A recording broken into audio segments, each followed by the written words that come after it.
Hey guys, it's Alice. Welcome back to my channel, where I share my work and life experience as a young professional living in Melbourne. I work as a project coordinator in the Strategy, Planning and Resources team within the Faculty of Business and Economics. I recently reached my first 90 days working in this position, and I want to share with you all the highlights of my first 3 months of work as a unimelb staff. In my first month, I was able to dive straight into projects. I was able to take on 3 active projects and 1 maintenance task. Project 1 was creating a workload model for the faculty academics, where I consulted with my supervisor and many stakeholders. This project was predominantly done on Excel, with a few usage of survey forms to collect feedback. Project 2 was to create a workforce dashboard analyzing current and future faculty workforce. During the first few weeks, I was mainly collecting data, conducting consultations, as well as looking at other dashboards for inspiration. I've had the chance to really polish up my Power BI and Excel skills as I needed to perform plenty of data wrangling and analysis. Project 3 was a long-term project which looks at the faculty's estates and properties, how to optimize the usage and create more space for teaching and learning. In this project, I've had to learn a couple of new software. I started out the project by collecting data and performing desktop research and analysis. The maintenance task I was able to tap into was supporting the back-end process of the faculty's internal recruitment approval workflow. The magic happens in Power Automate. Being a first-time user of Power Automate, I spent some time on learning it, and I was able to quickly pick up on the nuances and make myself comfortable creating and maintaining the flows. In the second month, I was able to deliver some solid progress on projects, as well as tune in on a faculty event. Project-wise, I finished up on my modeling task and released the product for usage. I was able to step back and stand by for any support. Regarding faculty spaces, I got the chance to meet with the faculty executive director to flesh out some big plans ahead. On top of that, I was introduced to a new project. Project 4 was to conduct a review of our faculty scholarship offerings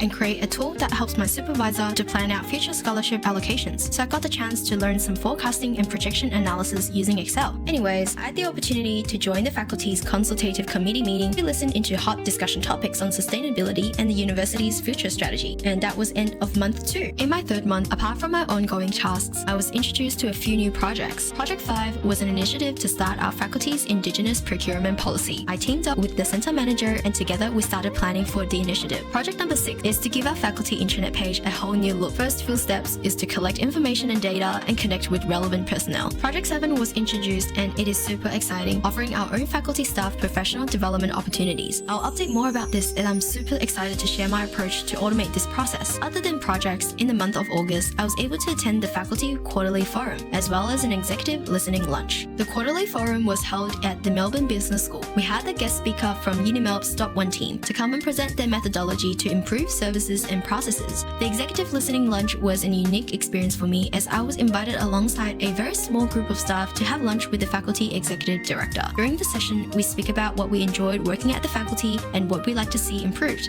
This was a great initiative by the faculty executive director, as the group had all flavors of thoughts and ideas, and I can see that everyone was so engaged and enjoying the experience. Well, here is what the first 3 months of a project coordinator working at the University of Melbourne is like. Hope you enjoy watching this video as much as I enjoy sharing my own experience. Please feel free to let me know in the comment section if there's anything in particular you would like to see in my future videos. Until next time, take care. See ya!